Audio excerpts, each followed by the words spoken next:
Shalom Bapak Ibu, selamat pagi. Tetap dalam kasih karunia Tuhan. Tidak ada hal yang paling indah selain kita memulai hari ini bersama-sama dengan mendengarkan kebenaran firman Tuhan. Hati kita berharap dan bergantung kepada Tuhan, memohonkan belas kasihan kemurahan Tuhan. Maka hari ini akan menjadi hari yang penuh dengan mujizat, penuh dengan kemurahan, penuh dengan kebaikan. Dan hari ini menjadi hari yang penuh dengan perkara-perkara yang indah yang datangnya dari Tuhan. Masalah persoalan yang kita hadapi hari ini, kita akan lihat ada kekuatan dan kemurahan Tuhan menyertai kita sepanjang hari ini. Kita sudah belajar bahwa kesombongan, keangkuhan menjadi salah satu penyebab penghalang kita secara pribadi untuk mengenali Dia dengan benar, untuk mengalami Tuhan dalam hidup kita secara pribadi. Kesombongan, keangkuhan manusia itu yang menjadi wadah dan tempat benteng dan kubu setan terbangun, di mana di atas keangkuhan manusia iblis mengerti betul ini sebuah prinsip yang kalau kita tidak pahami, kita pikir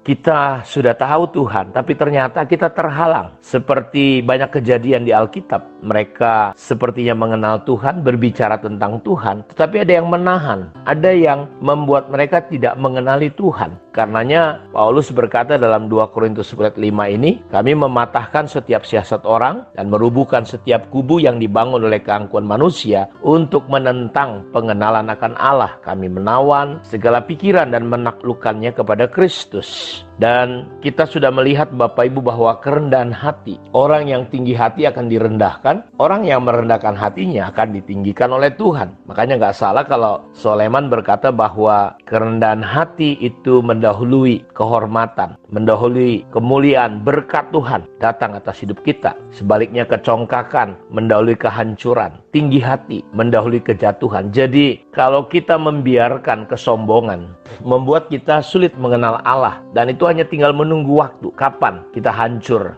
dan jatuh. Karena itu saya ingin ajak kita lebih meneliti lagi Bapak Ibu tentang apa yang Daniel katakan kepada Raja Nebukadnezar. Dan dalam Amsal 16 ayat 5 dikatakan bahwa tinggi hati, setiap orang yang tinggi hati adalah kekejian bagi Tuhan. Dia menggunakan kata kekejian, kejahatan. Dan orang-orang seperti ini tidak akan pernah luput dari yang namanya hukuman, kekejian, sesuatu yang sangat menyakiti hati Tuhan. Karenanya ketika Nebukadnezar sampai pada puncak kehidupan suksesnya, dia sudah diingatkan lewat mimpi bagaimana dia akan direndahkan. Betul sekali, orang yang meninggikan diri akan direndahkan. Ketika dalam ayat 29 di pasal yang keempat ini dikatakan, sebab setelah lewat 12 bulan ketika ia sedang berjalan-jalan di atas istana raja di Babel. Jadi setelah 1 tahun dari apa yang Daniel katakan, pas 1 tahun genap 12 bulan, ketika dia sedang jalan, dia melihat keindahan, bagaimana istananya, kerajaannya. Memang kalau kita memandang dari atas,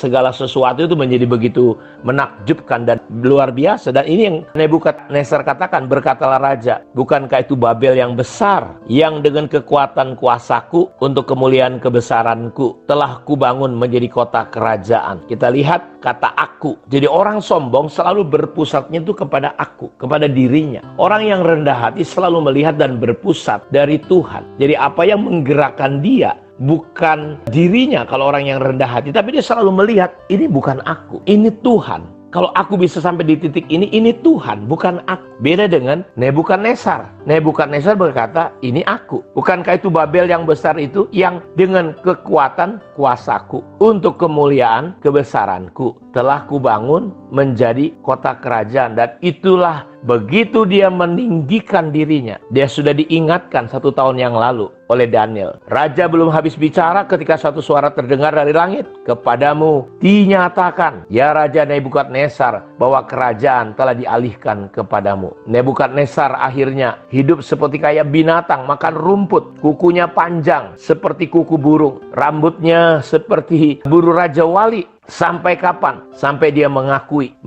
bahwa Tuhan sajalah yang berkuasa. Makanya setelah Lewat waktu yang ditentukan, aku Nebukadnezar menengadah ke langit, dan akal budiku kembali lagi kepadaku. Lalu aku memuji yang maha tinggi, dan membesarkan dan memuliakan yang hidup yang kekal. Karena kekuasaannya lah, ketika dia mengakui. Jadi orang yang rendah hati, bedanya dengan orang yang sombong. Orang yang sombong tidak mengakui kekuasaan, kedaulatan Tuhan. Ingat, segala kemuliaan, kebesaran itu adalah milik Tuhan. Dan ketika Nebukadnezar mengakui. Jadi orang sombong tidak mengakui. Dan dia butuh 7 tahun Bapak Ibu mengalami direndahkan. Jadi sekarang ayat 37. Aku Nebukadnezar memuji, meninggikan dan memuliakan Raja Surga. Yang segala perbuatannya adalah benar, jalan-jalannya adalah adil. Dan sanggup merendahkan mereka yang berlaku congkak. Kita lihat orang yang rendah hati adalah orang yang mengakui kedaulatan, kekuasaan, kebesaran, kemuliaan. Tetapi orang yang sombong,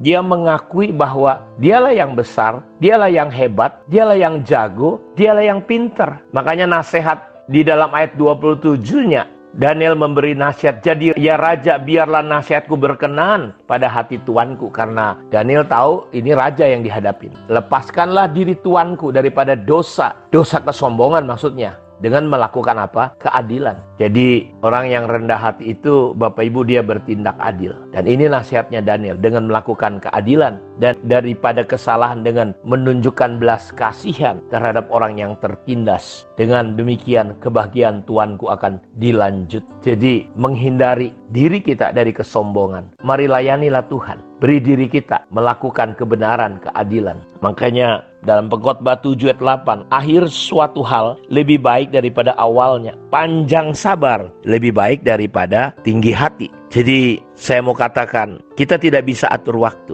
Waktu akan berlalu begitu. Karena itu percayalah Tuhan bahwa yang terbaik adalah ketika kita belajar sabar. Kita belajar menjaga hati kita tetap rendah hati. Sehingga kita lihat kemurahan, anugerah Tuhan. Kita udah lihat contoh bagaimana Tuhan lewat Nebukadnezar kita melihat bagaimana itu sombong, bagaimana itu rendah hati. Dan ketika Nebukadnezar mengakui Tuhan, jadi orang yang rendah hati adalah orang yang mengakui bukan kuat dan gagahnya, bukan keperkasaannya, bukan kepintarannya, bukan kehebatannya. Karena setinggi apapun Anda itu tidak ada apa-apanya di hadapan Tuhan. Ingatlah kita cuma debu dan abu. Rendahkanlah hati kita. Maka anugerah kemurahan Tuhan di tengah situasi yang sedang terjadi hari ini, rendahkanlah hati kita. Kita akan melihat Tuhan menuntun kehidupan kita. Kiranya Tuhan memberkati kita semua. Shalom.